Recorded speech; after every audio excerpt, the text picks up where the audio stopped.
welcome, welcome to the Sigma Show, episode 118. I am your host, Sigma. Just before I let you know who is joining me this week, real quick, we'll go over what our topics will be. Not a ton of news this week. So we'll largely be talking about games we've been playing, shows we've been watching, stuff like that. But we do have a final topic, and it's on the $125 million price tag that seemed to have cost CD Projekt Red to turn Cyberpunk 2077 around. This is the combined cost of the 2.0 update and Phantom Liberty and marketing. And it seems to be largely a success, but we want to talk about, I guess, like this sort of thing for games in general and whether it's a good idea or a bad idea, and probably some examples. But here to discuss these things with me, Ash Redux. Yeah. You already know. Honey Money. That's it. You already know. Yeah, well, yeah, we already do. Honey Money. Hello. And for the first time, Black Lumberjack, aka I should say that backwards. Cortez Washington, aka Black Lumberjack, joining us from the Unapologetic Black Game Podcast. Cortez, tell us a little bit about yourself for folks who are seeing you for the first time.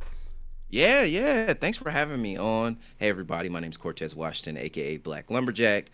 History of the name is I was a lumberjack assistant for 3 weeks, so just rocking with it. That's all you need. After 3 weeks, who's gonna tell you didn't cut down trees, right? Yeah, So lover of all games, co-hosted Unapologetically Black Gaming Podcast, a podcast that's for Black gamers by Black gamers, and also lover of all video games. I don't know what else to say. I really love Kingdom Hearts too. That was a pretty cool series. You and Ash get along just fine. Yeah. All right. Other than that, just here to talk about all things gaming. I'm a gaming nerd. I watch the YouTube videos. I'll keep up on the news. You would think that I own my own gaming company the way I'm just always in the shit. So same. I can't get away from it. Yeah. But thank you so much for joining us. Really great to have you here. And we're just going to jump right into things. As we tend to do as we start this show off, we're just going to go round robin, talk about what you've been playing, what you've been watching, stuff you've been listening to. I actually have a music thing I want to talk about because I've not had time to watch anything new. Anybody feel like they want to go first? I see hesitation, so I might just jump in. Yeah. No, you got it. Go ahead, man. It's your podcast. It's fine. I feel like I talk a lot, but it's fine. I can't talk about anything I've been playing because everything is still under embargo. Like, they pushed one of the games that should have been out by now back further. So I'll talk about that probably sometime next week. Let me research what games should have came out and didn't. So I can figure out But I mean, you can say it. It's just Casey said. I've been listening to Drake's new album, For the Dogs. And I don't know if anyone is on music Twitter at all. But apparently there's beef right now between Drake and Joe Buttons because Joe Buttons, who's like a podcaster, radio personality at this point, used to be a rapper, a Jersey rapper, by the way. Used to be a rapper who had like 1 or 2 hit songs. But he has a very prolific voice in hip hop as a commentator. And he was kind of trashing Drake's album. Well, let me not say trashing. He was very specific in his critique. He was saying that Drake essentially sounds like a lot of these newer, younger artists in this new album, which is not something older heads like Joe Buttons, like myself, appreciate. Like, it's a bad sound that's coming up from a lot of these younger people. And Drake is kind of capitalizing on that. And when I was listening to his album, the first half of it is not that bad. Like, Drake is dropping really, really strong bars. The beats aren't super great, but at the very least, he is showing off his lyrical prowess in a way that he tends to move away from every now and then. But I like club banger Drake, right? I don't come to Drake for, introspective lyrical content, but he's capable of doing it, and I don't mind when he decides to show it off. But the back half of his album has features from the likes of Sexy Red. If you don't know who that is, look her up and be appalled. Be appalled. Be appalled. Why? It's I don't know, man. I'm a hood rat at heart, so I love Sexy. Yeah, I love Sexy Red, man. Shout out to Sexy Red. I can't do it, man. I tried to give her an honest chance, and I listened to like the one song she's known for, and I had to turn it off. Like it's Hell no, don't listen to the bars, man. You just got a vibe, man. It's all about vibes. You got a vibe. okay, I can't do that. See that's the thing. That's the younger man's game. That sort of thing. You put on music and vibe. Like no, I want a good song. Is that too much to ask? Yeah. But like, so yeah, Sexy Red is I on. looked her up and saw Hood Hottest Princess, and I was like, oh, okay, I'm gonna just exit out of that. And I'm hood at heart too, but it's not for my music. Yeah, I can't, y'all. I can't. I like old school hood. I'll do old school hood all day. Yeah. Sorry, Casey, go. No. It's like Lil Yachty is on there. I don't know if you guys are fans of that guy, but I think he's trash as well. 21 Savage ruins every single song he's ever on. Of course, he's a feature. Lil Yachty's personality. Tell us how you really feel, Casey, about everything. Man. It's the back half of that album just relies so heavily on social media presence. Like a lot of these younger people just have like a really booming social media presence. Like they just have videos all over Twitter about just them being, doing whatever they're doing. Like their whole shtick is being very hood, very ignorant or whatever. Yeah. And just there's no musical value at all in any of that stuff. It's all spectacle, at least to me. And that is what's holding up the back half of this project from him. And like Drake is much better than that. Like he doesn't need to rely on that sort of thing, but it's almost as if he feels like as he's getting older, his relevance is slipping. So he wants to tap back in using these people. And like, I don't think it works. And someone like Joe Buttons, who is a rap critic, went in on him. And so Drake basically wrote like a whole paragraph dissing the shit out of Joe Buttons, basically calling him a failure. Op-ed. I seen it. He wrote an op-ed out of him. Yes. He basically said that he is a failed rapper, that he's critiquing people who were able to do the thing he couldn't do. That Drake makes so much more money than him. That's a normal critique for a critic. I mean, normal critique for a critic. Drake's not wrong. Drake is not wrong in his assessment of Joe Buttons, but it's very clear it comes from a place of hurt because Joe Buttons nailed it with his critique. Like Drake, I think, and it's been revealed later that Drake is like a really big fan of Joe Buttons. Drake used Joe Buttons like rap style when he was coming up. Oh, that's sad. So like, yeah, to hear someone you admire kind of go in on you like that definitely triggered him. But his response was to strike back. And like, so now there's this sort of like beef between the two.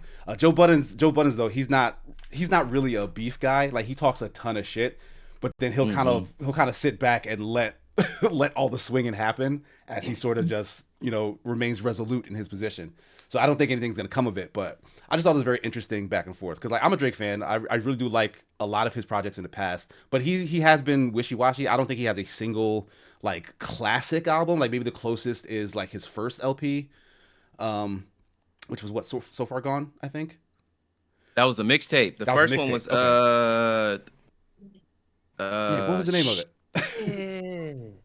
Was it Thank Me Later?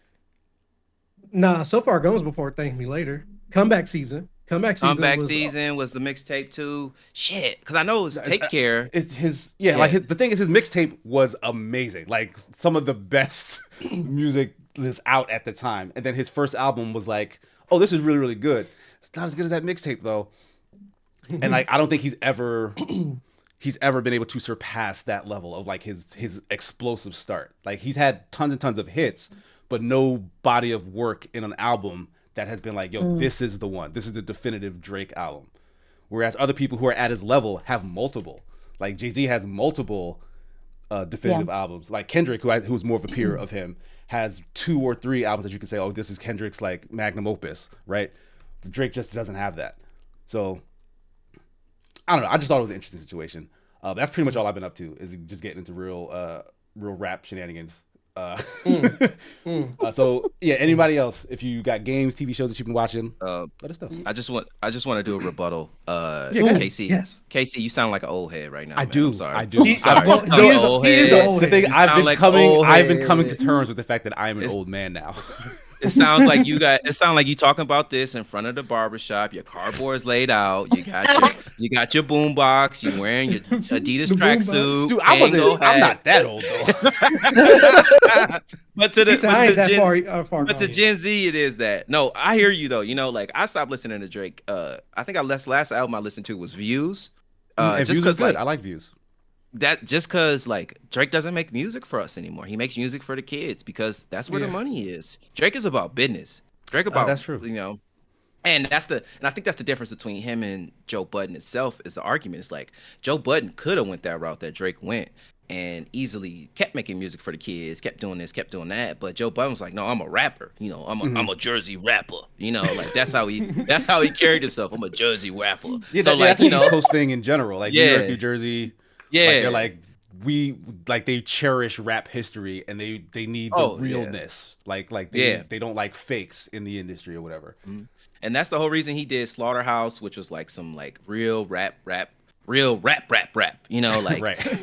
Joe Budden was all about rap. He wasn't about dancing. He was about I'm on the corner. I still might have crack in my mouth and a razor blade. That type of deal, which is very interesting to hold on to as a 35-year-old man. But whatever. In that space, it's like a badge of honor, right? Like it's your street cred or whatever. Yeah, but yeah, man, Drake make music for the kids, man, and honestly, like, I mean, it's gonna diminish, it's gonna fade away. He's starting to look a little weird, to us. He's like, "What are you doing? Why are you hanging out with them young kids, man? You're a dad now. Like, get together." But Is he still hanging up with Millie Bobby Brown? Is that still he a thing? he was texting her at some point, and I think like one is creepy. Yes, he was all those things that came out. We're not gonna discuss them. That's gonna take too long. Yeah, that's a whole. I don't want to take too long. But y'all can let me know after. I don't know anything. Yeah, no. But he does have a string of like sketchy texts with young women, young women, young girls, which is like weird because he's like, I want to be like a father figure, and it's like, bro, that's kind of grooming, but whatever. Okay, that's exactly what that is. Don't do you. He's also not that much older than them. Oh no, like Millie Brown is like 19. Drake's 36. Yeah. Yeah. Yeah. So matter of fact, if I'm remembering correctly, there's a bar where he mentions her on this album For the Dogs. But I can't remember the context. I don't know if he's like rebutting the stuff that's been said about him or if it's just like a throwaway like, "Oh, I had a conversation with Millie Bobby Brown the other day." I can't remember.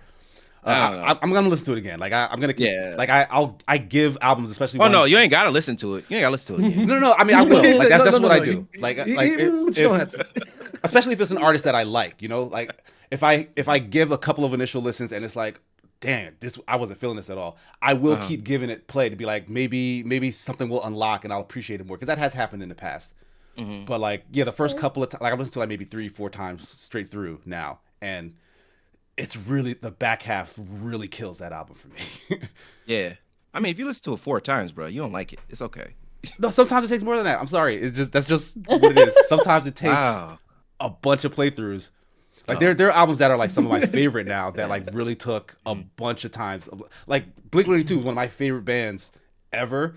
The first album I got was a present from my girlfriend in high school, Dude Ranch, and I did not like that album, but it was a present, right? So I listened to it, and eventually I was able to hear what they were doing. Like I didn't get it at first, and from that point forward, like Blink-182 was like one of my favorite bands ever, and they've evolved from that sound, but like it's still in there, and so like I'll give it more listens. I don't suspect it will change though. Okay, yeah, because I feel you on that because I didn't like The Weeknd at first, and then one time I did LSD and I listened to him and I was like, hey, this is cold. I was like, man, hey, I get it now. And ever since then I've been like, I get it 100%. It like touched my soul some way. Like it was wild, man. I was sitting there, I was listening, I was like, who is this? It's like, this is The Weeknd. I was like, this is The Weeknd? I hate this guy. And I love him now. But yeah. That's hilarious. What have I been doing? I've been really into like because of my because of my ADHD and stuff. I get hyper fixated on things sometimes. It's a smooth transition. No, I've been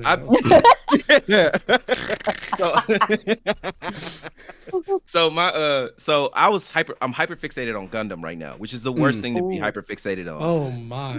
Yes, exactly. Yeah. There's a lot. Yeah, the deep dive. Like so like I was on Netflix one day, I watched Charge Counterattack, which turns out is like the middle of the story. And I was like, damn. So then I had to watch Mobile Suit Gundam, the 3 movies. And then now I've been watching Mobile Zeta Gundam, Mobile Suit Zeta Gundam, and that's on YouTube. Shout out to YouTube, people got it up there. Nice. I ain't gotta pay for Crunchyroll. That's what's up. Shout out to the page Fat Man. Shout out to Fat Man out there. He Hey, got 'em Fat all Man, out there. you did it. Yeah. did But I've been watching that, so that's been really interesting. I always like every time I deviate from anime and come back, I always remember like they really hate the military and capitalism and corporations and all this stuff, which has been great. So I've been watching that. Just watch the Castlevania Nocturne. Yeah, Nocturne. Yeah, Don't I spoil need it to, I for need to me. jump in there. Yeah. Great. I loved it. I love the spin on like switching it to like a different storyline, different type of story being told. Some people was hating, What, they just they wanted was more Trevor and Sypha? I think honestly it might be because it went more of the like the people of color route of like talking about slavery and revolution and things of that Oh, nature. Oh. And how like the anime route, what animes do, they yeah. go that they have that deeper message They with tell cool ass stories. fights. Yeah. Yeah, they Yeah. tell real stories. So that was great. um Not gonna spoil anything about that. So you should definitely watch that, Casey.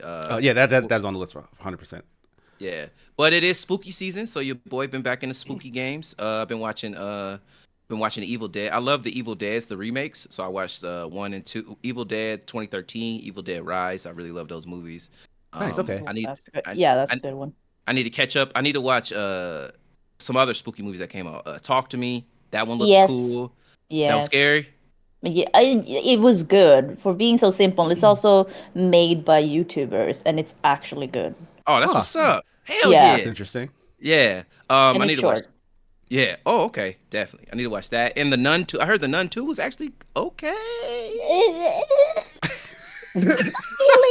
But that's me. That's not a very Okay. okay sound. No, because I just like, we just okay. This is never ending. Because at the end, it's just like, oh, evil vanquished. I'm not gonna because it's never vanquished, right? No, it's It not. never ending, so it's not a spoiler. But Yeah. then the couple from The Conjuring would show up at the end. Oh, So they're and then tying it back in together, I the guess. second one, yeah, because that's the one they defeated in the second one. Yeah. So So I'm that's just what's like, up. ugh. Okay, That's what's so up. expanded universe horror thing? Is that what's Yeah. going on here? Yeah. Okay. Yeah. Everything That's where needs the a money connected is now. universe. Yeah. Yeah, everything connected. So I've been getting back into my spooky shit. And then as far as gaming go, I hopped into Liza P. I really like it. Yes, Um, I am obsessed with Liza P right now. Liza P, but it made me get back into Neo because Liza Oh. P is somewhat like the fighting style I choose. It's like the fast, like what's the fencing style. I do that one, so it's more fast paced. I'm more dodging. I'm more doing that. So that made me get back into Neo because Neo's fast paced too, as well. And so that made me hop into that. And then I realized that like I surprisingly have gotten good at these games now. Like I mean, that's like their whole thing. Like that's what Yeah. everyone tells you, Get right? good. you get good, and I got Yeah. good. And it's surprising Nice. because I'll play and I'll be like, "Oh, I know what you about to do," and then ta ta ta ta ta ta ha ha ha ha ha, And then but the thing that gets me about like Liza P and like all those Soulsborne like or Souls like games is like the RPG mechanics and then the inventory. Like you like since I've like have such a short attention span sometimes, I don't want to compare stats, like minute Yeah. stats between two things. So I'll just like either I'll like disassemble stuff so I can upgrade the stuff that I like, or I would just sell it all off. And then I'll be like, wait, should I have used that? But then I whoop some ass like 30 minutes later, like, no, I'm good. Yeah, like the thing with Liza P that I really liked is like it follows so closely with like From Software style games, but they Yeah. weren't afraid to make things better in certain instances. Like the Yeah. whole weapon thing, you can use literally any weapon you find in that game. You don't have to spec towards stats that allow you to use the weapon. You don't have like a bunch of junk in your inventory. Literally everything Yeah. you pick up, you can just use. But some stuff is better than others depending on what your stats are skewed like. But you can even change the stats of those weapons to just match what your build is. So you can just use Yeah. whatever. And like I really appreciate that. And like everything works. Like you can beat that game with literally everything they give you. As long as you're willing to put the time and energy into either building that thing up or getting your skill set up. And like that's just a really fun, freeing way. That's the main reason why I kind of want to go back and play it again, because I'm like I kind of want to just play it completely differently and like pick all different options and conversations and whatnot. It was just a ton of fun. Oh, did you finish it? Yeah, I reviewed it for Okay. Escapist.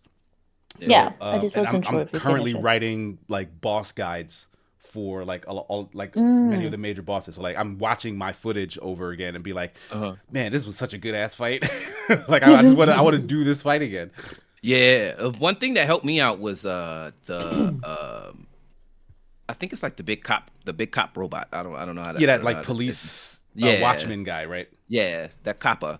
Yeah, that Bobby. The Bobby, yeah. But like I summoned somebody to help, and he was just whooping his ass. He said, "Who do you think you are coming up in my?" And I'm just coming in the back like, "Ha ha, ha ha, ha ha." Yeah, that game is fully single player. Like there's no there's no co-op summoning, but they put like an AI thing in there to help you out for boss battles, and he's useful in many fights. Not all of them. There's some where he's actually like a hindrance, I think. But it's good that that's a thing that they knew to do. All right, we don't want multiplayer in this, but this sort of experience does sometimes require a little shared aggro. Yeah, I love it. I liked it better than Wulong, because Wulong, the characters talk too much. The side characters, they talk too much. Yeah, They're the story's like, I think I'm tired. I'm gonna fall. It's like, yeah, you've been getting your ass whooped. You ain't been doing shit this whole fight. I don't have no more heals left. You are a terrible companion. But yeah, that's what I've been doing, man. Just bouncing around, being a Gundam nerd, really gonna deep dive. I'm about to probably lose all my friends, but it's okay. I mean, Gundam will do that. Gundam will take your friends away from you. Yeah, man, it's wild. So, Gundam never ends. Careful. It never ends. No, it does not. Yeah. So yeah, that's me. All right, nice.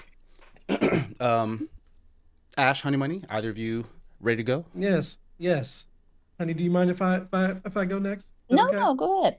Okay. First things first. As always, I disagree with everything Casey says. Casey is never correct. I'm joking, but quick side for earlier your initial thing.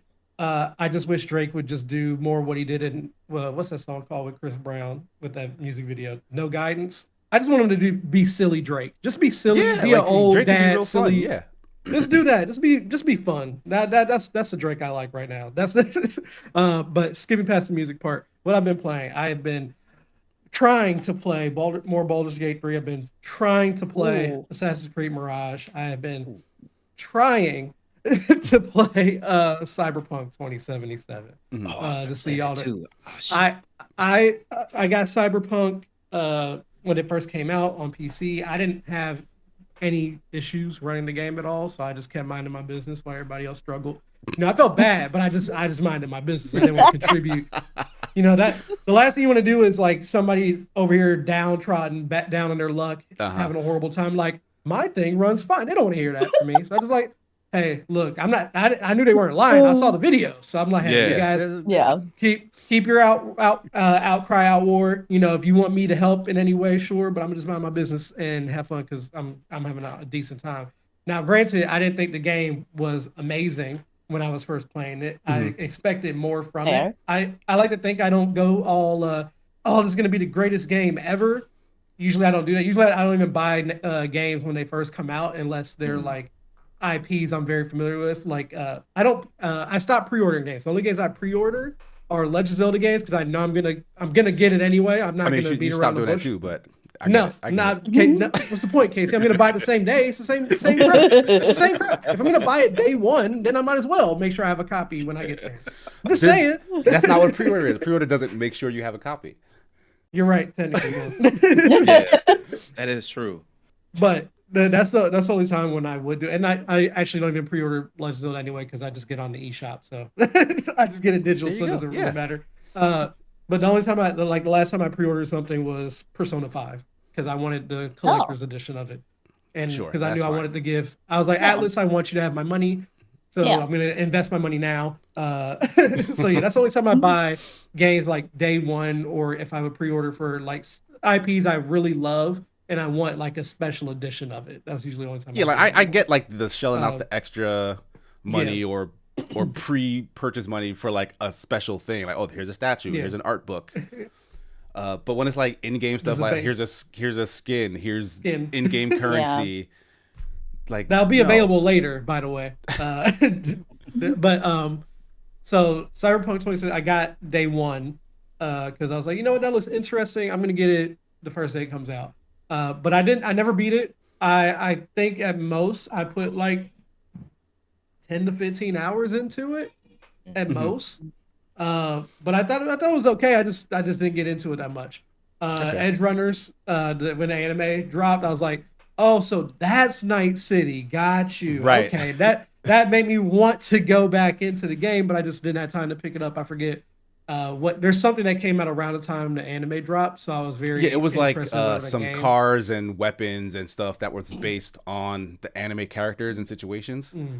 Like, yeah, so it was like an update that was just very Edge Runner specific. So like, yeah, that definitely like lulled a bunch of people to go back to it because they had been working on fixes already. But the 2.0 stuff, which we'll talk about later, didn't come till earlier this recently. Month. Yeah. And then I probably like a month or two ago, that's when I saw the I had to look it up beforehand, so I made sure I knew. But specifically, it's the all-in trailer with Idris Elba, which I realized in the background, like they tried to hide the fact saying the game is fixed. Like I get it, you're talking about like a little moment he's in, but no, what you're trying to tell me as a consumer is our game is fixed. That's I don't feel like they hid that at all. It was a very obvious double meaning to that being the very last line he said in that trailer. And the thing is, before I saw like the actual trailer, I saw like in the ad for another video I was watching. So it wasn't a full trailer, right? So when it just said the game is fixed, I thought there was no actual like story based. It literally just like the game is fixed. Oh, okay, Idris, I believe you. I think you seem pretty trustworthy from all the other things I've consumed media with you. So I mean, why not? I'm actually getting that. That's installing as we're going right now for the Phantom Liberty and everything. So I'm just letting that go through. I'm gonna try that out. See if the game is more. It pulls me in more to actually want to keep going. But again, I'm already trying to have time to play Baldur's Gate 3 and AC Mirage. So I am not expecting to put too much time into Cyberpunk with those. Well, with the time you did put into Cyberpunk, did you jump back into your old save or did you start over? I only have maybe I misrepresented it. What happened? I got the game when it came out. I played for a total of 10 to 15 hours over the course of maybe like a couple of weeks, and then I have never played the game. Oh, you just haven't gone back. Okay, I have not gone back. Like their Edge Runners made me want to go back, right? But I was playing something else that had my attention. I was like, I'll go back. So right now you're just staring at it, but you haven't started it back up yet. So I'm reinstalling it right now. I'm gonna start from the beginning just to see how things go. Because I did that. I started from the like I finished a playthrough when it came out. I played on Series X, so I also like I had bugs and stuff, but nothing game breaking, nothing like super disorienting to the experience. But same as you, I was like, this is kind of just like it's okay. Like this is fine. I really like the storytelling and stuff, but as a game, like it really wasn't doing anything that new. It looked pretty.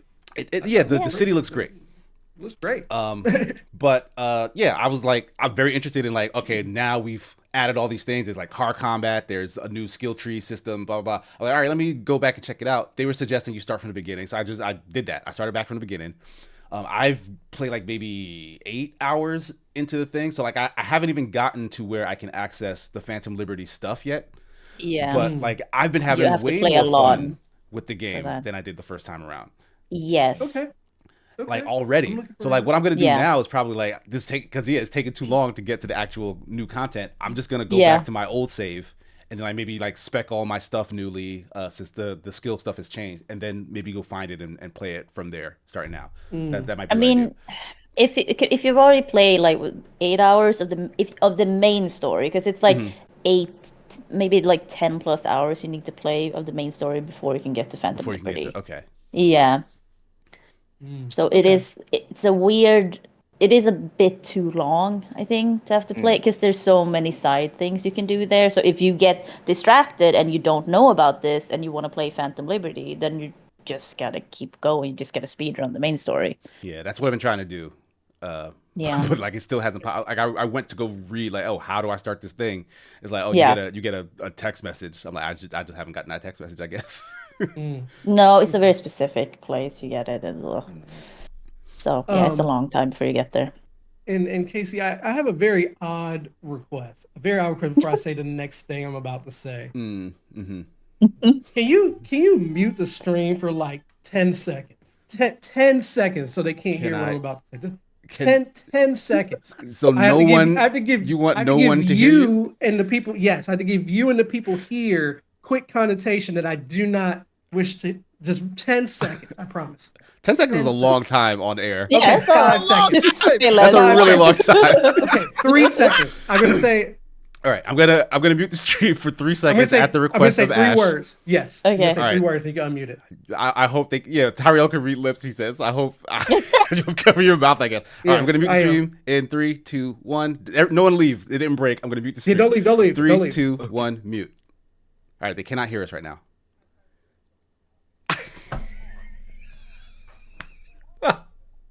Are you back? Are you back? Cool. We're back. No. We're back. All right. Before I'm about to say, I was playing Forspoken recently on my computer, and as I was playing, because people were like, "Oh, it didn't review too well."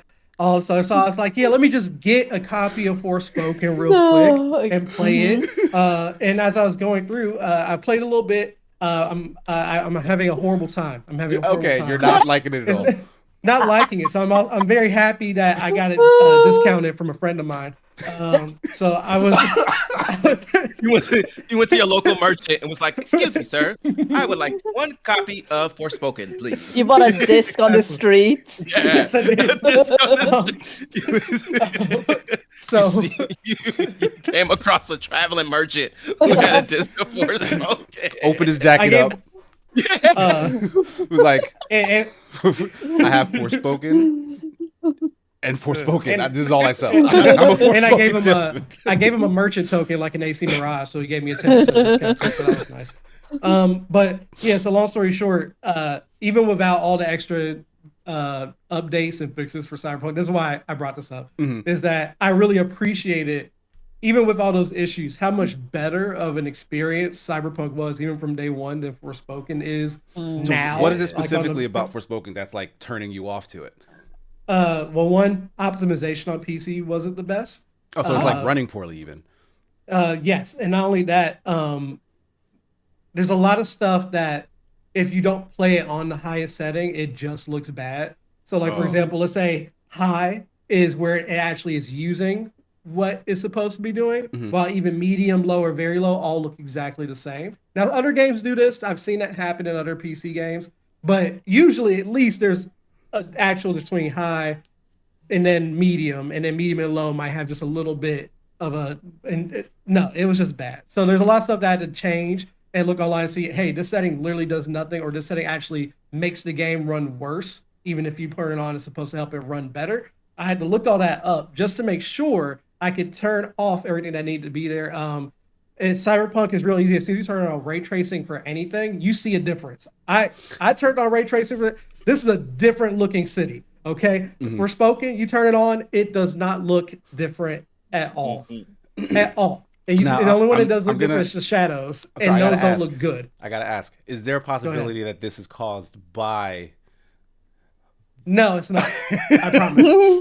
I promise. Oh, to get you to buy the system. Yeah. Yes, I assure you. I assure you that the seller is very accredited in what they do and get and providing lossless experiences. Yeah. Yeah. All right. I do gotta say to back you up too is that I got Days Gone for my PC and I got it for free for PlayStation Plus, and the optimization is amazing because like you can add more foliage, you can add all this extra stuff, still at 10, and I still play at 1080p. So it's just like I'm getting a fuller image and immersiveness from the optimization of that on PC than the PS4. Like PS4 is still fun, but on PC I get 90 frames per second. I get all the dope shit, and it's still at 1080p, and it still looks great. So yeah, I think it's just Square Enix they just fucked up. Which actually, that's what I found. So Digital Foundry, Digital Foundry, they do a lot of the like look into the specs of games on not just on PC but on console too. Oh, and that's for real gaming nerds, baby. Listen, I went there as soon as I got it, and I was like, oh, if you look at the spec requirements, it's like, yeah, based on my system, I should be able to play this 4K high 60 FPS, no issues. I'm like, oh, sweet. Put that on there. It was not doing 60. So I look at Digital Foundry and they're like, it will not run at 60 FPS. I was like, Digital Foundry says it because they buy the high end gear to test properly, and then they will like limit their gear to emulate as if they were those using guys like lower tier know stuff what they're or to talking switch it up. about. So yeah. And a lot of it, and apparently it's that they was Square Enix, which I did notice a little bit for Final Fantasy VII Remake, but it's like the actual frame buffering and timings. That's what will drop, not necessarily the frame rate, and which will cause it to look like bad stutters, even if the frame rate stays consistent. I'm like, that's stupid. Either way, though, I figured it out. And like I said, just the fact that I remember when they first shut off this game, it was one of the games for like Unreal Engine 5 and all that stuff. When all the new next gen stuff was coming out, they're like, look how pretty this game looks. This is a next gen game. It is not a next gen game, and that's what bothers me a lot. I mean, Cyberpunk, maybe not on PC. Like I remember playing the demo for that on PS5. The demo. And like I did think it looked pretty. I think its gameplay was really shallow, but like it was showing off Unreal Engine 5 in the way Unreal Engine 5 showed itself off in that tech demo. Like the beauty was like massive rock filled ranges. It's like, look how awesome these rocks look. And it's like, these rocks look awesome, but like when you step back a little bit, it's like, all right, this is just rocks though. Like the environment is just mad rocks. It's not that interesting. It looks hard, but to me, it's the fact that Cyberpunk looks so much better than it for me. Does look I know, great, obviously, I know it's a very different like aesthetic, right? Like you said, we got a bunch of fields, mountains, whatever, and then from like the places where people live that I saw, not as complex, not as many colors, right? So I get that, but just like that, like I said, when it comes to actually tuning the settings of the game, it's seeing the drastic changes that happen between high, ultra, and then medium or low, and I'm like, oh, I see why this game is running worse when I turn this up for me, because damn, it's just filled to the brim of textures. Like there's millions of triangles on my screen right now, I'm sure billions even. Just so, but yeah, that's what I've been playing. I've been enjoying AC Mirage so far. I'm having a decent time. Yeah, you start that up. I knew I was going to enjoy it at least a little bit, just because I've been waiting for a more traditional gameplay style, because I didn't miss it. I don't mind the new ones. I know some people are like, oh, I hate this. I'm like, they tried something new. It worked out well enough. I don't understand, but the thing is, it's been very successful, like the new style. Yeah, people, so like they got more people in. It's surprising. It's just that the old style was also fun. They just they were doing too many of them, right? Yeah, and they weren't giving developers enough time to like get them working properly. Like Unity came out and was like real buggy and broken and became a meme all over the internet. They fixed it eventually, but nobody remembers Unity for being a game. They remember it for being a disaster at launch. I remember it for co-op, because that's why I wanted it. Yeah, and apparently that wasn't like fully fleshed out in that game, I hear. No, it wasn't. It makes me sad. If they let me do the whole story, if the whole story could have been done co-op, I would have loved that game so much more. But yeah, it's but I'm enjoying it though. I'm hoping that they start doing like they potentially do like a back and forth, like here's the newer style AC action RPG type game, and then here's the traditional, like they kind of trade off every game or something. Yeah, I think almost that's a good way to go. Like how Call of Duty, Call of Duty is just like we switched the development team. It'll I go played to. them. They all still feel like a Call of Duty it shooter. Used to go to really Black matter. Ops and then Modern War back and forth, right? So like this would be a similar cadence. Yeah, give me something like that, and then that way I can just do all that. Also, whenever I'm not gonna say it like that. I don't want Casey to get in trouble. But if only I knew someone who would ever be able to tell me something about that Assassin's Creed Hex thing, because man, do I want to know. I literally know nothing about it. Right, wink, wink, nudge, nudge. I'll talk to you. I don't know anything about Assassin's Creed Hex. He's doing a good job. That's how you keep a job. That's how you stay on that list, man. You don't get blacklisted. But I'm done. That's what I've been playing. I want to watch Castlevania. Haven't been watching much of anything else other than reality TV drama smut with my wife. I'm not gonna say smut. Her stuff's not as bad as the other stuff I've seen, but that's about it. Hey, you be watching 90 Day Fiance? I do be watching 90 Day. Yo, it sounded like he was about to lie real quick. Sometimes you gotta lie. You're like, no, but I don't watch that. No, I had to admit it now. I'll be too deep into it. It's amazing. It's amazingly terrible. It hurt. Yeah. It's the that and Love After Lockup. If you ever watched Love After Lockup. No, but I've been watching Love Is Blind. I think a lot of people are on the Love Is Blind train right now. It's like a cheeseburger for you. It's like a double-decker bacon cheeseburger with onion rings, barbecue sauce, all the shit for your brain. It's beautiful. So it's gonna taste real good, but it's gonna jack me up after. Like it's gonna. You're like, man, I should have just watched Planet Earth. Should have ate a salad.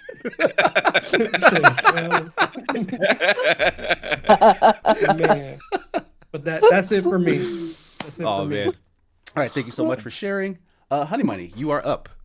Yeah, since I have a lot of free time, I've been playing a lot of things, I guess. But like, I played The Expanse Telltale game. Surprisingly good. Surprisingly good. Why were you surprised? Still hate the Expanse show. Is awesome. Oh yeah, because you're an No. Expanse hater. Yeah, That's I don't why. like the show. The So first what did the game do season- differently? Oh no, I'm sorry. Go ahead. No, it's just like the game got me more into. I got more interested because I really like Okay. Drummer in it Mm-hmm. compared to in the show. In the show, she's not as likable to me. Mm. Okay. And I mean, also, I disagree. it was real. But... Yeah, no, I know. But like, we're watching The Expanse season 2 now, and season 2 is so dumb. It's terrible. It is. It aggravates me. I'm like, why is this happening? Like, first season was too slow. Season 2 is too fast. Pacing, they don't know what it is. Things just happen. Everyone's so mad. I don't know why people are together. I don't know why I should care about anyone. No one's likable. No one talks like a human being. Well, I it's don't the get it. future. No, but I talk to people who like the changes. show, and it's just like, oh, because we like sci-fi, and I'm like, yeah, I'm not into the sci-fi. I'm well, into people can and I- writing. can I defend it? And it's sure, Can I attempt to defend sure. The Expanse? Because yes, I'm a sci-fi fan, but that is not the sole reason why I like The Expanse. I like The Expanse because its world makes probably some of the most sense in a sci-fi world since like Mass Effect, and that's because it's all about oppression at a very granular level. It's a super possible future for our actual planet. Like if we are screwing up this planet, it's going to become inhabitable. And that is like one of the main reasons why everyone in that show needed to get to space. But once they got to space, they're like, oh, we have natural resources to exploit. And in order to do that, we have labor that we need to exploit. So all the people born in space essentially became this sort of outcasted labor class. Like all they do is mine oxygen for, the other exploration that's going on out there. And it's tragic because the fact that they were born out in space means that they cannot, or they have a difficult time surviving back on Earth, like any planet for that matter, because they started to colonize other ones like Mars or whatnot. But because of their bone density and whatever, like they're supposed to be like taller and lankier, and the first episode kind of showed you what they're supposed to look like, and then like everyone else, like they're just human actors. They can't CG everything. Much. But like you're supposed to get the sense that like they can't really function on Earth, so they're kind of just marooned and stranded out there, and the Earth people don't care about them because they don't see it firsthand. And like all of the political intrigue comes from the fact that everyone is desperate to survive because home is dying and space will kill you like in a flash, and like all these different parties want different things. Like it has that Game of Thrones level of intrigue in its politics and character interactions, but the backdrop is so much more interesting to me because like this is a future that could happen. It just makes a lot of sense in that way. And honestly, the spaceship fighting shit is cool as hell too. Like I'll cop to that. Like that's some real sci-fi shit. No, but what you just said is what I'm not interested in. Okay. That's the thing. Okay, When I okay. watch shows, I feel for this character. I like this person's arc, or, I'm into the human aspect and the individuals we're supposed to like and follow. I don't like any of these people because they're highly unlikable because they're very angry all the time. They're very aggressive.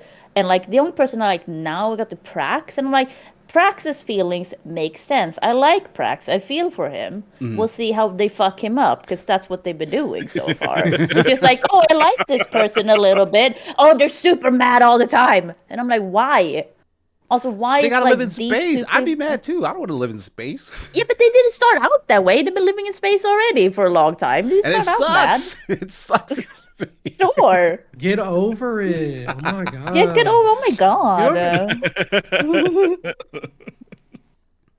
All right, I think you've but been there. so you said the game you are like, enjoying it. Like it's the same backdrop, Yeah. same characters. So like Yeah. kind of how has it changed your I- take on it? It was just, I think, because it was more focused on the characters. It was just like you're just following Drummer, and you're really with Drummer, and she's weirdly, even though she's kind of cold, she's very likable to me because her situation makes complete sense. It makes sense who she is and how she reacts to things, and it's the game's pretty short, but it's like it got me more into it because I'm like, I like this because I get her. I get this person. I get why she's feeling what she's feeling, like what she's saying. But in the show, it's just like things happening, and it's just like someone like dangling keys in front of you constantly, and then someone jumps out and being like mad, and you're like, what happened? Why are they mad? Why are they mad all the time? Why did this happen? It's like I don't understand the motivation of several characters because their only motivation seems to be I'm a dick, and that's it. And I'm just like, I'm not into this. I don't like any of you. I don't care if you don't. And they throw in like weird random things sometimes that makes no sense. They had a time jump of like 137 years back to show the guy who figured out spacefaring or whatever.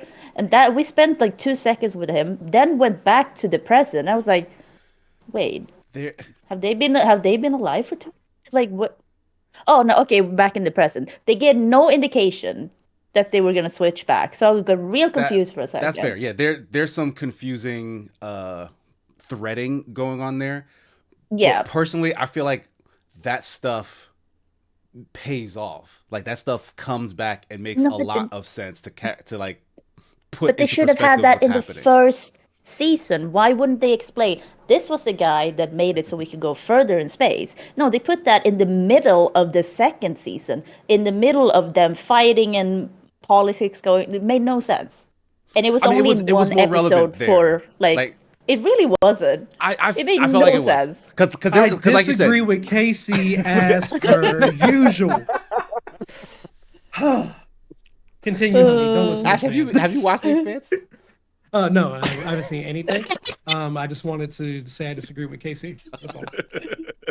Oh god, no, but like, because what we're gonna do? Because I'm watching with several people, and Deeps is one of them. Deeps is listening to all the books. So apparently, the show and the books are very different, which I also see. Yeah, I bought a couple of those books. I haven't read them. Yeah, when you're watching the show, I feel like, oh, I get how this works as a book.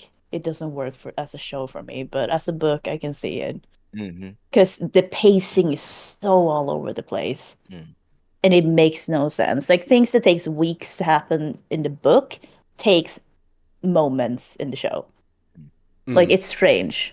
So it's just, it feels off all the time, and just everyone's so upset and mad constantly. Then like when they met Prax, they were like, come here.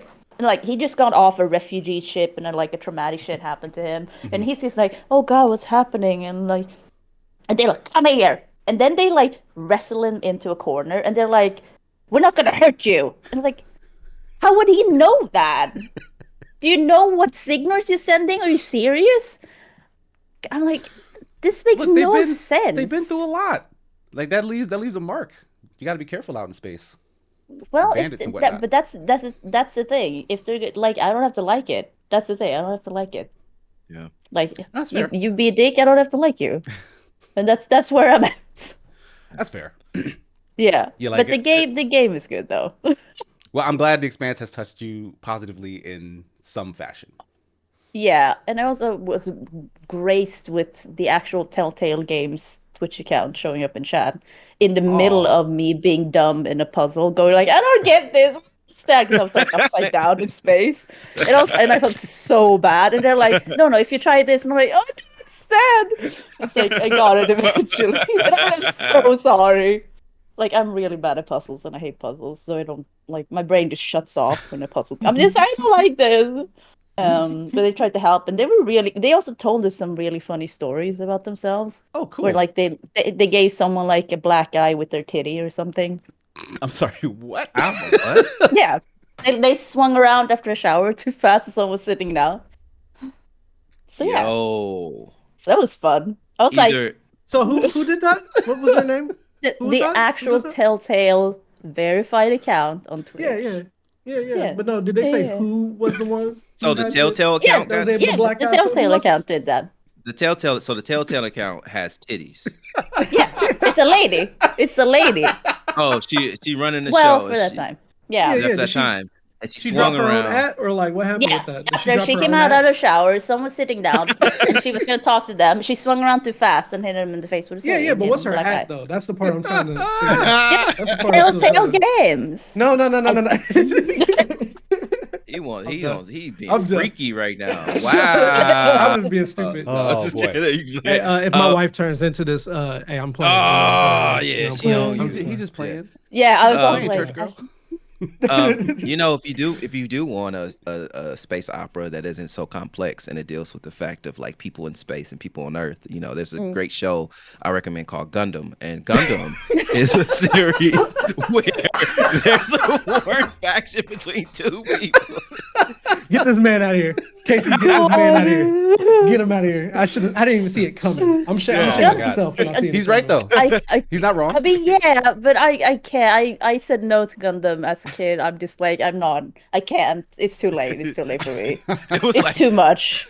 It was like you were seeing, like, it's like you walk past, like you was at a party, you actually opened the door and people were doing heroin and was like, "You want some of this, kid?" And you were like, "No, thank you." That's what Gundam was. But it was kind of like that because you have, what is it, Macross, and what is it, Patlabor, or how do you ever pronounce it in Japanese? Like you had all of those at the same time, all the space stuff. Oh yeah, they all stuff. were going on at the same time. Yeah. Yeah. Like, So I was like, I watched some of it, but Gundam, I was always like, I'll stay out of this. I don't know why. I have enough here. The so thing I'll do this is, like, first. there's so much Gundam. There's probably one or two series that you will just like because like they're actually fairly different. Like the same backdrop and like there's all sorts of spin-offs and like side stories, whatever. There's like a Romeo and Juliet-esque one that used to play on Toonami. What was that? 0080? Oh. I think yeah. Like just really good dramatic stories, just with a super mecha space colony background. So I don't know. Yeah. Like there's probably a Gundam out there for everyone. It is, most That's definitely. true. Yeah. What else? Separate Ways, Resident Evil 4 DLC. It's really good, and it's worth the like. It's so much longer than I thought it would be for the amount of money you pay for it. You get the value. You get it. Like you should, if you liked it. It's $10. 10, okay. And it's like 6 hours long. Oh wow, that's dope. Yeah, Capcom doing it's worth it, and it's real good as well. So yeah, highly recommend. I watched No One Will Save You, that alien horror movie. I didn't like it as much as everyone else seems to. I like the ending. It's just like, it's the classical aliens, the little goobers, the gray ones with the big eyes. And I'm like, they're not scary. They're just kind of funny. They're just kind of funny. And also the fact that the Mexican alien stuff has happened at the same time, I kept thinking of that, so I just kept laughing. Has that been debunked yet, or is like no? Oh yeah. Well, I mean, because when I first saw it, I saw something saying that it was fake, but then I saw a bunch of other stuff that seemed to be reporting on it as if it wasn't, and I'm like, no, this it's fake. Real? Yes. It is fake? Okay. Yeah, because that's what I thought it was fake. Yeah, because also the issue is that people think it's the Mexican government that has presented these corpses or whatever. But no, it's a guy that, with the help of the Mexican, it's not the actual Mexican. Yeah, like somebody showed them to the Mexican government. An alien expert, and he has been. I think he's been like debunked before. This is I think that's what time. I saw. Yeah. Yeah. So it's fake. It's fake. That's like he's just like puzzled zombie bones together and stuff. So yeah. Real quick, Talon Baratheon in the chat says the scariest aliens will forever be the ones from Mars Attacks. I 100% that is true. Yeah. Those aliens scary. are not fun. No. Yes. Those were terrifying. Like, I didn't find anything because that's one of those like dark comedy movies, right? Like for whatever reason, dark comedies in general hit me in a really bad way. I'm like, this is bad. Why are you laughing about it? Like it just like it makes me feel terrible. And Mars Attacks is one of the like I like that movie, but like it hits that really hard. Like those aliens are bad. Okay, I don't think I remember it much. What else? Yeah, I did watch Talk to Me yesterday. It is surprisingly like, 'cause I didn't expect much, but I had heard everyone likes it. It's only 1 hour and like 30 minutes. Perfect horror length. It shouldn't be longer, a horror movie. And it was it's very simple. It's also Australian, which I didn't know. That's lit. Yeah, so because I'm getting a bit tired of American horror because it tends to follow the same, because I watch a lot of horror and always have. So I'm getting a bit like, oh god, we're doing this again. So this was it's a classical kind of like it's incredibly simple, and we've seen it before, but it's well executed. I was super into it. And yeah, just Nice. it's impressive because there's, YouTubers made it as well, and it's good. So I'm Has there? interested to see. Hmm? I was gonna. Has there been any other like feature film that was like YouTuber led? Because I feel like this can't be the first one, right? Uh, no, I guess But maybe Bo this is like the first good Burnham one. is also famously from YouTube. I mean, Markiplier is making Iron Lung now, a movie based on I that don't. game. I don't know anything about that. That's a hidden gem, then. Yeah. Should I play Iron Lung? Is that like that's a horror game? Yeah, sorry, maybe it's for Jesse, but apparently it is a bit haunting, actually, the game. Hmm. So Markiplier is currently making a movie based on that. So we'll see how that goes. King's Dead 42 Um, says Hardcore Henry. That was made by YouTubers? oh, Oh, okay. and that movie was wild. Yeah, I remember that. Like that was a really cool ass concept, just a whole action thing from first person. He said, "I thought so." Yeah, I don't actually know, so let's not put Yeah, that I into don't the know. world if it's not Uh, true. there was Lights Out. I think Lights Out was I think it was either like a YouTube thing or something, and that got turned into a feature film, which is a Mm. horror movie. Mm. That movie was whack though. Honestly, it was real I don't whack. remember it. I have seen it, but I don't remember it. Yeah. See, exactly. You don't remember Yeah. it. But Um, Finally, Bleach Oh, finished. still on Well, Bleach. Bleach, what is it? Second season, part two of second season finished.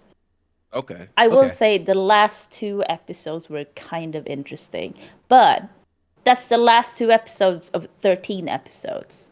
I don't know if that's good. I don't think it It's is. probably not That's not a good. good average. Yeah, No, that's it's not a not. good It's No. average. not good. So it's like, oh God. And then it's like, and I was so relieved when it was over. I was like, oh, there's no more of this for a few months. Oh, thank God. Thank God. Oh God. It's so bad. It's so bad. I'm gonna But have to watch it at some point. Is like I feel like you do, is in that like I owe yeah. it to my past Yeah. love of Bleach to just see it through. But like, yeah, I've Yeah, not I'm been gonna have enjoying it. yeah, I'm gonna have to keep watching it. So I'm just like, oh. On the other hand, Jujutsu Kaisen season two. Oh my God, my love. It's so good. It's better than season one. It really is. Okay. And I liked season one. Season one was just like very generic, really, like I, shonen. But yeah, I think season so. two really just ramps that up and goes like, this is story, this is characters, this is what happens. Like, it's given me exactly what I want. It still has all of the shonen stuff, but it has so much more character and writing and stuff like that. All right, cool. And the animation is fantastic as well. So, That's what's really leading the um, charge with a lot of these like new school big anime hitters is like their animation yeah, really kind of carries them through.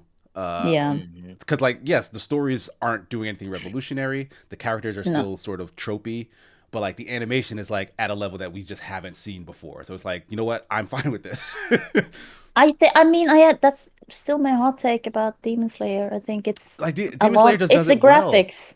I mean, yes, Yeah, it is very much the graphics, but it's still a solid one of those, right? Like it's not doing anything yeah. wrong. It's just not doing anything No, brand new.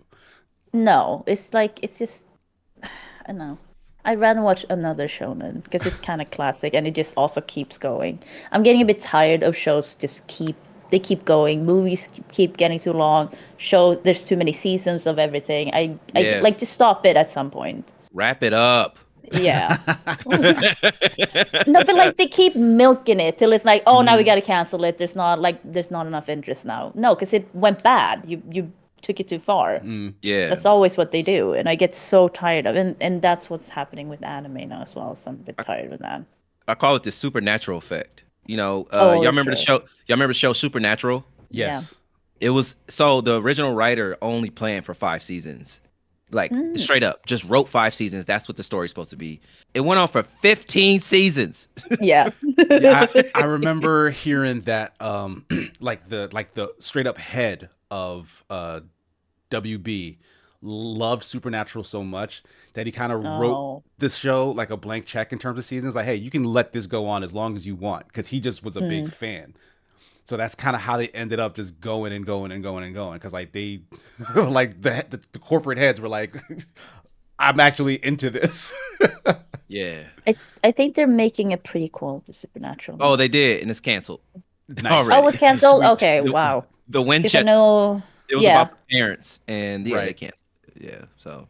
because I heard Yeah. about it. Jensen Ackles was involved somehow, I think, and there was a whole drama because Jared had like the other guy, he wasn't told or something. There was some drama about that. Damn.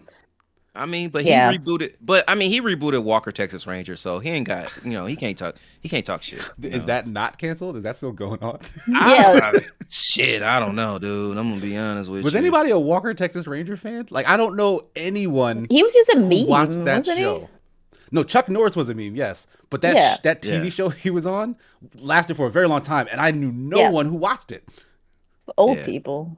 Old people? Old Not even old white people. Probably, yeah, that's probably what it was. I probably had to go to the heartland of the country. How many old white find the people Walker do you Texas know, Ranger. Casey? Yeah. Not few, but I guess I wasn't asking about their TV tastes at the time. Yeah. How you feel about Chuck Norris accent then? What's your thoughts on Chuck Norris right now? Like, honestly, like my only experience with Chuck Norris at the time, other than Walker Texas Ranger, was he fought Bruce Lee in that one movie that I can't remember the name of. Oh yeah. And also he was in a very white martial arts movie called Sidekicks. Has anyone seen this? It I don't sounds think I've seen trash. that. It sounds Well, trash. no, that's the thing. It's That not does sound trash. trash. It's not trash. It's just a cameo. But like the kid in that movie, he's like learning martial arts from like it's like a We Got Karate Kid at Home type film. Like, For sure. Yeah, it's like an old man who isn't doing martial arts but is an old martial artist. Like he's like a chef or something. And then like the kid is getting into trouble. The mom sends him to the guy. So the guy starts teaching him. He enters the tournament to prove himself. But like rather than it being about like fighting, it was more about like the katas. So like he does this, and this is just a film trick because it's clearly not this kid. But like he goes into his brain. And like he imagines, like he visualizes himself doing like this nunchuck kata, and like it's amazing. Like the martial arts in the actual katas is fantastic, which is one of the main reasons why I loved it so much. But it zooms back out to him being in the real world, and it's like, oh, I just did the kata, and everyone saw him do what we were watching him do in his brain. And it's like that clearly wasn't him, but that was awesome, and they want us to believe he's awesome. But Chuck Norris, I think, was his idol in a movie, so he shows up at some point. Or like at various points. And it was like, if you love martial arts, why is Chuck Norris your idol? Like that was the thing that was sticking to me. I'm like, listen, of all better these, than Steven Seagal. when has Chuck Norris ever wielded nunchucks? It don't matter. His roundhouse kick is legendary. Don't It put him is. down. Chuck Norris's roundhouse kick isn't even a roundhouse kick. We ain't got to do that right now, Casey. We ain't got to do that. Yeah, I love that trope of like you have an idol and it's a celebrity and then they show up in the movie randomly. Yeah, and it's yeah. like, Yeah. it's you, and they be like, and then the celebrity be like, oh, what's up? What's going on? Like, Yeah. That is good. He says Way of the Dragon is the movie. Oh, is it? I'm gonna look it up Way of the right Dragon? now on the side.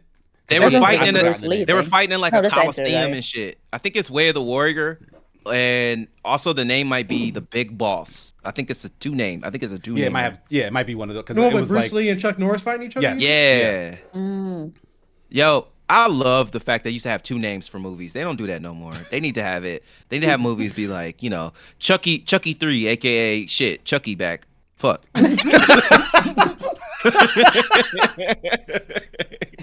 that's just, But every word you said too, Chucky back. all of that. Like All of that is that's an ellipses and then fuck. Yeah, fuck, man. Oh man. All right, I'm sorry. Does that wrap it up for you, Honey Money? Because we got off on a tangent. Yeah, sorry. I'm just because I also finished Phantom Liberty, but we'll talk about that. Oh, you finished it? Oh, yeah. Yeah. I Nice. played like 100+ hours of Cyberpunk. Damn. My goodness. I don't have time. So I Why know. don't I have time? I'm so jealous of Honey Money. Because you're married and kids. I messed barely up. work. I made bad decisions. Wow. This is the second thing you're gonna have to apologize for. Wow. Can't believe I just made poor decisions. That's crazy. That's what she said. You made poor decisions. I'm like, Oh my god. No, but I also no. Go ahead. sorry. Go I ahead. was just gonna complain about the Blair Witch game. that Bloober made is one of the worst games I might have played recently. Damn. It is absolutely trash. No one should play it. That's it. Those movies are also trash in my opinion, but Not the first one. The second one was bad. I watched the second one was bad too. And they knew how not to get killed, and then the last person does it anyway. Like she knew, like, don't look at it. And then they said something. Then she looked like, what? And it just died. And I was like, what the fuck is this? And then the movie ended. I was like, boo. Boo. I watched it on Tubi. So what? Boo. Oh man. I mean, I guess that's where bad shows live. So bad movies live on Tubi, man. Yeah. Ooh, shout out to Tubi, man. Getting that money. Yeah, I don't know what Tubi's game plan is, but they are doing something over there. But yeah, Honey Money. This will be a great transition into our next topic. So go ahead and let us know how your Phantom Liberty playthrough has been for you. Phantom Liberty, it's good, but I mean, for me, it's just like, oh, it has Idris Elba, I'll play it. Like that's because I watched him, I liked him. Yes. No, but I liked him since like years back when he, if anyone's seen Luther, which is basically a British crime drama on crack. Bomb ass show. Yeah, it's great. The movie it was a bit weird, but the show's great. I ain't gonna tank myself with the movie. I'm okay. No, the movie was just like random, and it's like it has Gollum in it, and I'm like, what, Andy Serkis or like Andy Serkis in it? Andy Serkis is in it. He's the baddie. I fuck with Andy Serkis. He's a weirdo. Yeah. I love it. I mean, it's on Netflix, I think. So, but it was weird. Like Luther hasn't been a thing for a while, and then suddenly it's just a movie coming out. I'm like, I think they were trying to capitalize on Idris Elba's new fame by saying like, oh well, he has this iconic role tied to him. Let's make a movie off of that and like his stardom. And I guess the time had passed. Yeah, because it was weird. But Luther is a great show. But yeah, Phantom Liberty, it was good. It was a bit. I didn't care too much about people at all times. I was surprised it had a lot of side stuff. I thought it would just be, a main story, but it does have a lot of side stuff. It opens up Dogtown, just like a new part, like just below Night City. But you still have to keep going into Night City for some side stuff. So it's a bit annoying at times. Because you're like, I just want to do Phantom Liberty stuff. Oh, but it's also in Night City. So it's like, okay, fine. So you have to go through a whole, it's like, what do you call it in English? Border, like a border thing. Like you have to go through and you get scanned and like stuff like checkpoint? that every time. Yeah. But the story was nice. Wait, what are they scanning for? Like whether you bought the DLC? No idea. No, you just ride up in your vehicle and they're just like, stop here, and then you get scanned and then you get in. And it's just like I don't know why, but you have to do that. All right. So I mean, it's a quality DLC. Apparently they've also added and changed the ending, like for the base game. Yeah, I think with the Phantom, changes. Yeah, there's with Idris. Yeah, there's a way to get a new ending with decisions you make in Phantom Liberty. Which when I read about it, apparently like because you can get into it as early as like the end of the first act or something like that.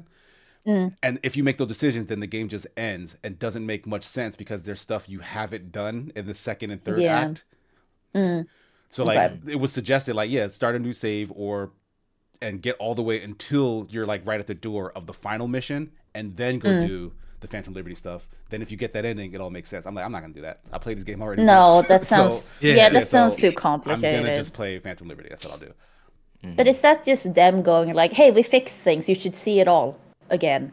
Which is fair. Yeah, like they spent we'll get into that. They spent a lot of time and money on the game is fixed. The game is fixed. But yeah, let's get into it then. So our final topic, our only topic really, is essentially that price tag for them to get to this point. Like Phantom Liberty plus the 2.0 content in the base game and marketing for it, including Idris Elba's famous "We Fixed the Game" line, apparently cost them an extra $125 million at the tail end of what I believe was, I'm forgetting the number right now, but the base game already cost somewhere upwards of like 100 million, right? I don't know. Sorry. But I assume it was a lot. You said it in there. No. Okay. Cyberpunk itself cost 316 million. Ooh. Damn. They paid a third. Yeah, so of when what that they landed already as did. a thud, they essentially pumped in this much more money and have essentially turned it around. This doesn't even They count. have, but And I guess this was in production beforehand, so like maybe it's a non-factor. But the Edge Runners anime also did a lot for pumping up yeah. the perception of Cyberpunk. Like even before all the new actual content, all the fixed content dropped, people were already looking at the IP more favorably because of how good Edge Runners was. So like that might have just been an extra boon, but like that cost money as well, I'm sure. So my question to you guys is this a reasonable amount of money to pump into kind of a highly anticipated but failed project? Like should developers do more to ensure that their games that like their AAA games, which all have massive budgets, come out and are able to succeed because they're the best possible version? Like even if people don't like it at first, can they take that feedback, go back, spend more money, more development time, fix it, and then represent it? Like, is that a viable option for a company? I know not all of them have the money to do so, but for the ones that do, should this be something that they do? Like, if the first release is bad, they don't just leave it at like that. Like, they have to spend this money and then turn it around so that it's the good thing that we all wanted. Like, is that a viable option? That's the question I'm asking. Isn't that what Baldur's Gate did, though? I don't think it Not was bad exactly. when they released it, but they definitely did several or like beta Well, yeah, and like they went and the took early access feedback route, and right? Yeah. and then at release it was just great because they've had all this time and they spent a lot. You can tell that they spent time on it and they took feedback and they keep taking feedback, and that's how it should be. Cyberpunk was more we gotta push this game out. We have a deadline. Oh, it's a lot of bugs. Everyone hates it. Oh, we gotta fix it. It's gonna take several years. And now it works. It's like that's not really viable for like I don't know like how much money have they lost? Well, That's like actual lost on this. It's you can't really say exactly, but Yes, it's not. I'm not really certain they lost anything on it. It's more so how much, reputation, I guess. yeah, like reputation they've lost, like trust they've lost. But like they probably could have had more sales versus what they got, because like this, Yeah. the whole thing around Cyberpunk was how hyped it was. Like folks were like, Yeah. this is the second coming of like the new era of video games or whatever. Like Yeah. that was a lot of the reason why I was so unimpressed by it, because like they were talking it up so big.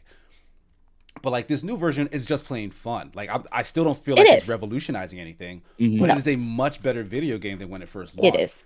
And it's surprising how much more fun it was than the first time. Like, so they had a core thing, Yeah. and they really just didn't hit the mark that they wanted. Like this is what they wanted to do. Yeah. They just needed more time. So like you said, Baldur's Gate 3 did essentially the same thing, but like Tally and Baratheon in chat is saying, and Discordia Nest, they're both saying the same thing. It wasn't presented as a finished product when it launched. They're like, hey, this is early access. We're still working on this, but we're giving you a chance to basically troubleshoot it along with us. Yeah. And by giving you a chance, like you are paying them money, which essentially helps them, I guess, fund the continued development. So like if CD Projekt Red had went this route, it probably would have been a very similar situation, because Baldur's Gate 3 was breaking all sorts of records and like getting on all sorts of people's top 3 lists, and it's probably It's a on. heavy It's my contender for game of the year. right? Yeah. Yeah, I think it's a yes and a no, depending on the company and depending on what the product is. So like with Cyberpunk, like I just did the math and like they said they sold 25 million copies, $60, that's 1.5 billion, you know. So like the money they threw out is like basically that, like a little over that 500 million marker, you know, like, so for them to do that, so like they still put in $1 billion of that. So like yes, in their case, but like a AA studio or indie, like that's not viable, you know. Like you can't just drop like like imagine like the people that make like Elix, you know, they like that is fucked up, and then they try to come back and be like, oh, we just threw another 5 million. Everybody didn't already move past Elix, like nobody cares about it anymore, you know what I'm saying? Yeah, and that's a really good point. Like a live service thing is a lot harder to just put more money into, because like you still depend on people's attention spans coming back to it. But then it's like, so there's a way you could always do that. So like, for Warframe, for example, Warframe free to play. Everybody was like, oh, this is weird, blah, blah, blah, blah. And then they came out with it was like an update like 3 years later, and it was like a completely different game. They opened up like they made it like open world kind of aspect. They, still that free to play live service thing. And they kept building and building, and still now, 10 years later, still booming. They still have people. They just introduced crossplay. They introduced all these other things. So yes, it can be something that is like very much a opportunity and somewhat idea to have. But as like the way that CD Projekt Red originally like introduced Cyberpunk to everyone about like, this is a complete project, this is fully done, and they give it to us and it's half baked. It's not necessarily half baked on PC. It's a regular PC release. It has some bugs here and there. People can there's patches coming. There's patches coming. But like next gen consoles and the current gen, still a huge market. That game barely worked. I had a homie who said he loved the game, but he said it barely had a steady frame rate. He said it crashed a bunch on him, but he still had a good time. He said, and sometimes it looked like they smear Vaseline on the screen, but he said it was still a good time. He was playing on PS4, so it's like, wow, he's forgiving. Yeah, he was forgiving. He said he still had a good time, which is like, wow, and I got it. And I ended up getting the Cyberpunk when they did the next gen update. I got it for PC because it was half off. So I was like, fuck it, let me get it. And I'm having a great time with it. I still hop in every so often. I got 40 hours in. Surprisingly, I didn't realize I had 40 hours in. Damn. But that's because I was trying to upgrade a character to do a double jump and be sneaky and get the blade art, the mantis blade. Yeah. So that was cool. Yes. But I think for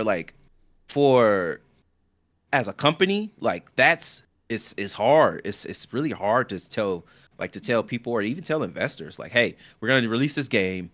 Look, it might not be done, but if you keep throwing money at us, it's gonna be great. Give us a couple years, okay? Yeah. And it's unless your thing is like, live, like you said, live service, like, the Destinies, the Warframes, the I'm missing the live service. There's so many live service games. My brain just so many. Yeah, there's a lot.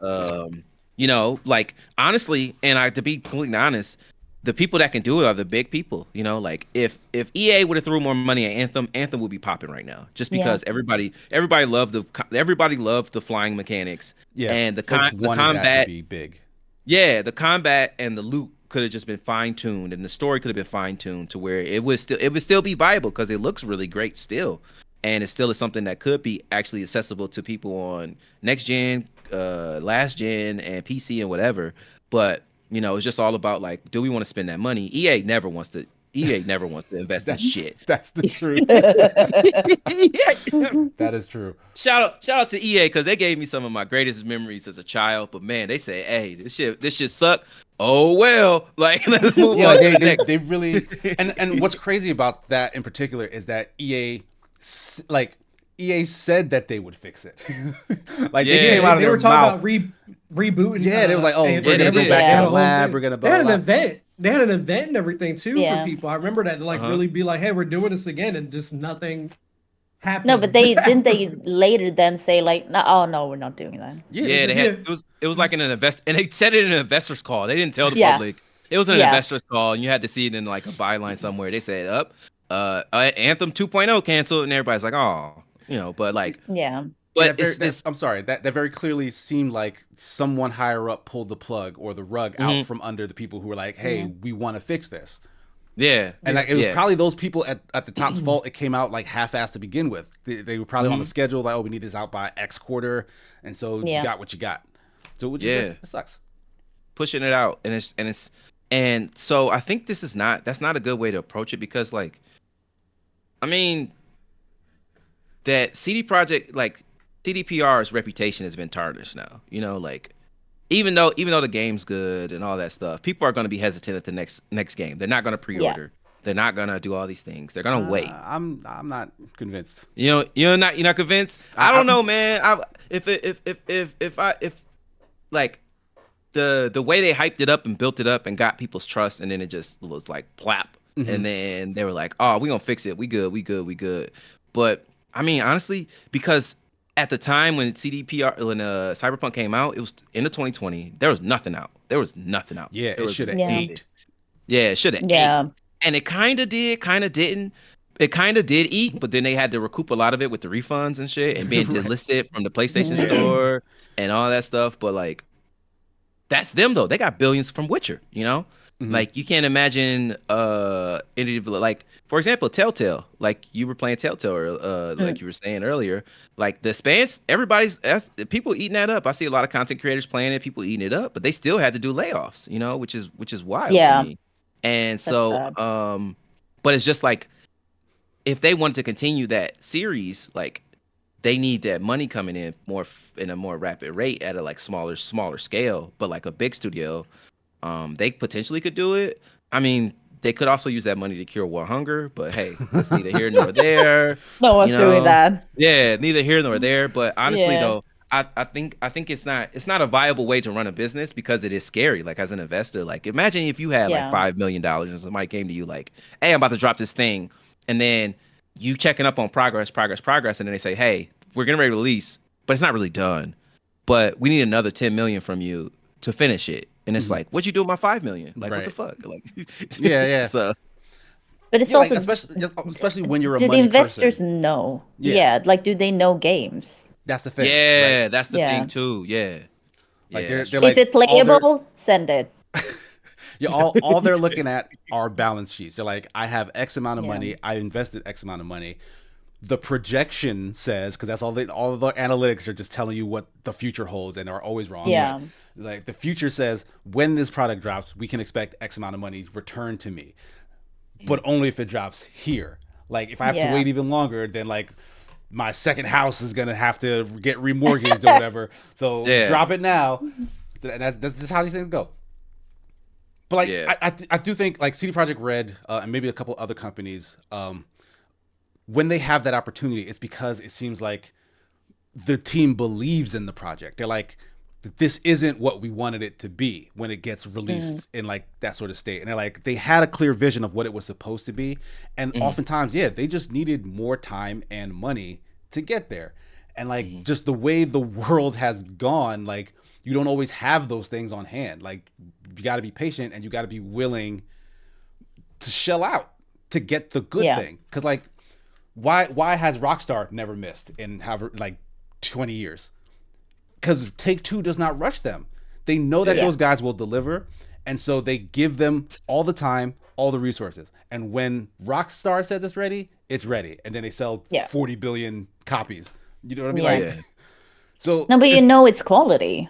right? Yeah. So you're gonna buy it because you know you're not gonna get disappointed. But now with CD, like you're gonna be like a bit hesitant. I do think, like, oh, the new Witcher whatever is coming out or something. Because apparently, didn't they have an issue with releasing Witcher 3 as well? There were some issues. Yeah, on Witcher 3 release. came out and needed some updates to fix it as well. Yeah. I remember they changed the way the character even moved entirely because like he felt trashy to just move around. so like this isn't CD Projekt Red's first rodeo doing this thing. But that's also the reason why I feel like I don't think the general public will have learned any sort of lesson from this. Like as broken as 2077 was, their own like gamers have a very short memory. They're gonna remember. I mean, it's the hype. Yeah, and like when it was hype, there were people who were staunchly defending it at launch, despite how broken it was. They were saying, "Well, it's not broken for me, therefore all of you are lying." Yeah, like See, that's why I said I wasn't saying nothing. I was about to be doing like stuff like that. But like at this point, like the game is fixed, as Idris Elba has told us. Therefore, like, that's the perception that's going to carry forward. And when the next Cyberpunk related thing comes around, or the next CD Projekt Red thing comes around, all the general public is going to say is like, "Oh, well, the last one was really good. I'm going to buy this," and that's it. That's just where it stops in my mind. I will remember. Honey money. The North remembers. Yeah, Honey Money remembers that. Yeah. So go ahead, honey.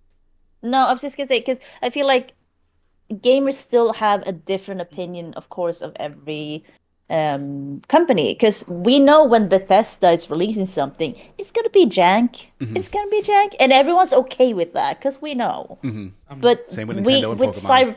Cyberpunk, like we know. So we know what we're getting into. With this, we did not, and that was the issue. I think it's just like look at all these cool things you can do, and like they had dev logs and stuff like that, and oh no, we had to take that out of the game, so that's not in the game anymore. So keeping up with what Cyberpunk actually would end up being, for even for people who followed it closely, it was difficult, and that's also why a lot of like the super fans got really disappointed, because you were supposed to be able to like climb the walls and shit like that with your mantis blades, and there was stuff like that supposed to be in the game, Yeah. and it's just not. They just took that out. So, because I mean, once again, it was it No Man's Sky. Like they fixed that game, but that also took a long time. Yeah, True. I think the thing with No Man's Sky though is like they still are like they're kind of double A studio. They never really triple A, if indie at Yeah. that, you know. So like, they were definitely indie. yeah, when and they Yeah. just got hyped. They were just like, oh shit, a lot of planets, you can do this and it's that, you know. When like, and just the CEO was just lying out of his fucking teeth, just lying. He was pulling an old Peter Molyneux, is what he was doing. Yeah, man. Good old Pete. Sell you some snake oil, man. Snake oil Pete. That's what they call him in the street. But yeah, that's just like No Man's Sky is that, and like, yeah, so like you just expect more from a AAA, you know.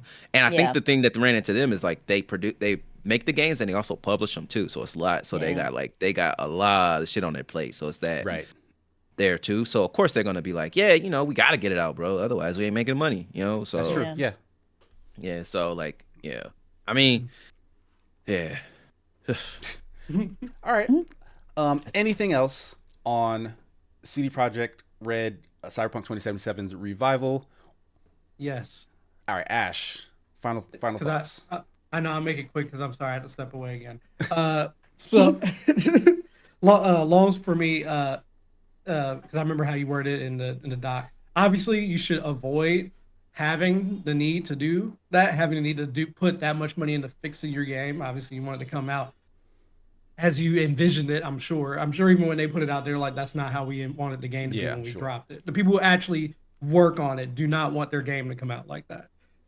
But yeah, so when I was saying earlier about how I actually bought CD Projekt Red day one, even though bought CD Projekt Red. I wish. Like, wow. If I bought Cyberpunk rolling in the 2077, dough. Some money back over here. and I bought that day one, even though that was a new IP, which goes against what I said earlier, but it's purely because even though it was a new IP, it was from a dev team that you trusted. Yeah, they had Yeah. garnered goodwill and a great reputation.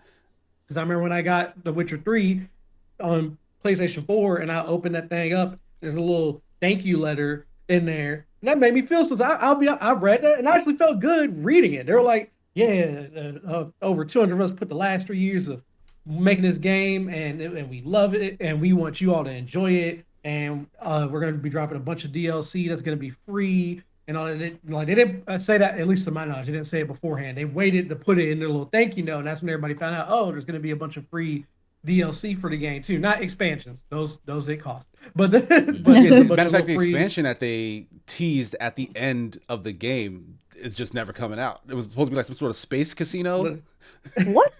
Yeah, like the ending I saw at least was like, hey, get ready to go to space. So, this is not happening. Damn.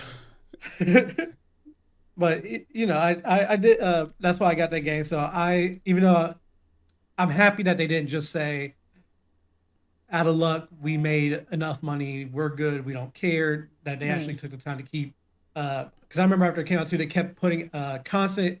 I won't say constant because I didn't follow as much as I wasn't playing the game like that. But I kept always seeing Twitter stuff, people sharing on Twitter like, oh, they've updated the roadmap. Like they kept trying to tell people, hey, these are the next steps that we're doing. This step, there's going to be some fixes. This step, there's going to be some more free stuff for you guys. And then we're going to go back to doing some more fixes. Like, they kept putting on roadmaps like, hey, constant communication. We are working on this constantly. And they kept saying stuff. So I already appreciated that, even if someone wasn't playing the game that much. So the fact that they kept investing so much to get the game to where it is now, which I haven't verified, but I'm going to be finding out soon because it finishes stalling. But yeah, I think that the company should do this, whether or not it like fully wins people back because I know obviously they do want pre-orders, they do want the day one buys, the first week sales, first quarter, whatever, all that stuff, right? But I think reputation is important. Not as much, I'm not going all like mafioso reputation, loyalty type stuff, but it's important for your consumers to know like that you actually care about their experience. So investing that much where they could potentially people who dropped off the first week or two from the game and hated it won't come back. Even if they hear good things, they'll be like, "Nah, I'm good. It's been too long. I'm good." Genuinely, I feel the time for the game has passed. Even if it's good now, a lot of people don't have to come back if they got discouraged in the beginning. You spend $60 on the thing and then are immediately put off by it. If you didn't refund it, I think they might come back. Yeah. Is Phantom Liberty free? Phantom Liberty is not free. No, it's not free. But why would? It's like but $30. They might not buy an expansion though. Yeah, they might not buy. But they might come back. They might come back, get the updates, see that okay, the game does run better, and then they might. Yeah, they might do the expansion. Yeah. But it is still a less likelihood of recouping after investing. I feel like anyway, like to the investors and stuff, I feel like they would be worried. Like, so you want us to shell out another 130 million, it's a tough sell. But might not get any more money than what we already got. Like people legit might not even resurge of playing the game at all. And but to the desert, like it's what we got to do. We messed up. It's what we got to do. So as long as that's the mentality, we messed up is what we got to do, and you will do it. I appreciate that. So again, I don't know if I would get the next game day one, whether it's a Cyberpunk sequel, if it's I don't know, Witcher 4, whatever the case may be. I mean, speaking of which, they did say there's a Witcher 4 in development, but John Lee Wambley went to the wiki, says that with everything included, $436 million was like the total cost of Cyberpunk 2077, including like DLC and all that stuff, and that codename Project Orion, which is a sequel to the game, was already announced. So expect a Cyberpunk 2078.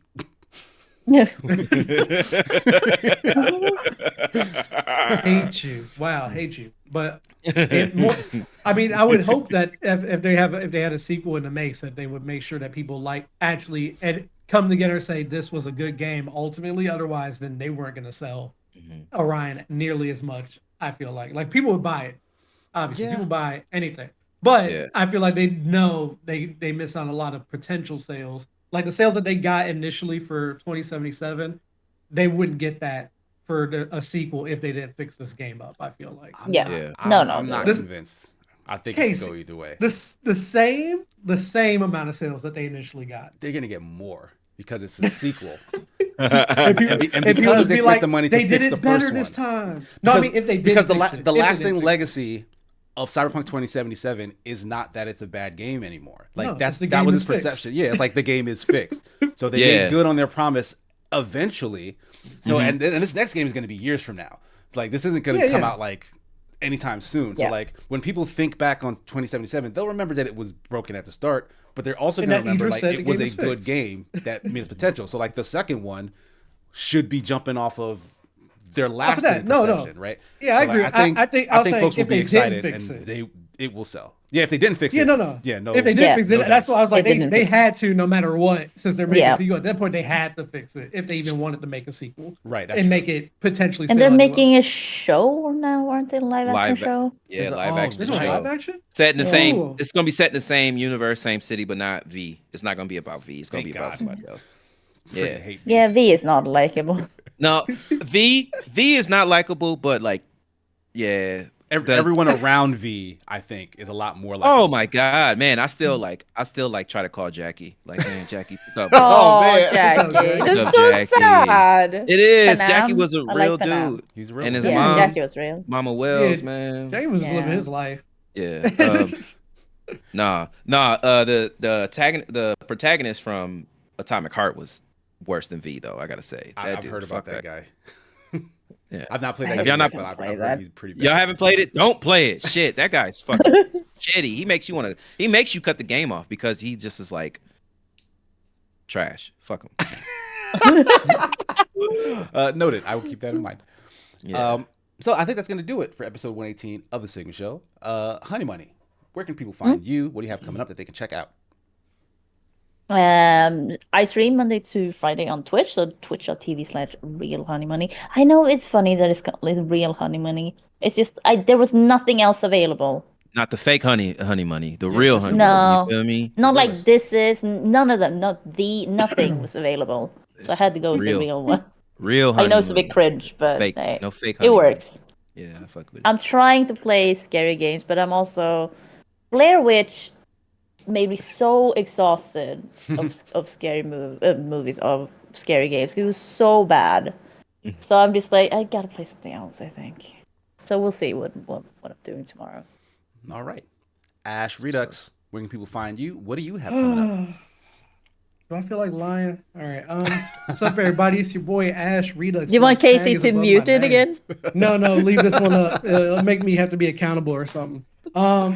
What's up, y'all? I'm gonna be streaming tonight. I said it. Ooh. I done said it. I'm streaming tonight. Wow. What am I streaming?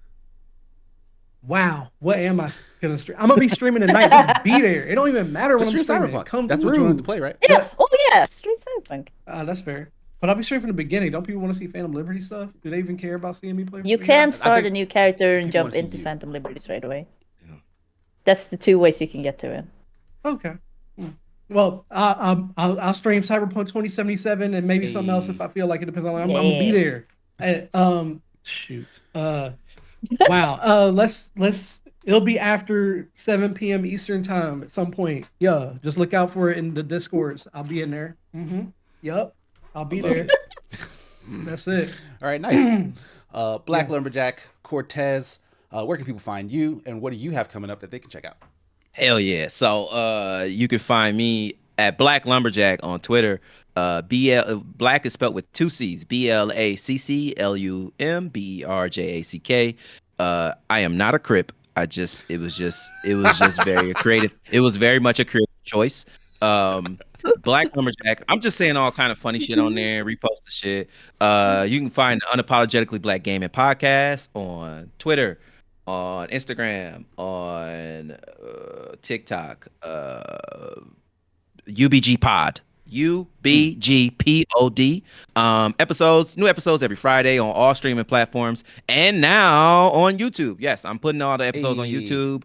Nice. I've been doing that easily. Turns out you can do it really easy on Canva. Shout out to Canva. Canva, sponsor me. Canva, sponsor me. Yeah, don't say shout out, but say sponsor. That's what you said. Canva, sponsor me. Canva, sponsor me. But yeah, I'm slowly but surely importing all the episodes onto YouTube, and so every week you'll catch an episode. But it's either going to be every Friday is either going to be interview or a current event episode with my co-host. Call me Asia.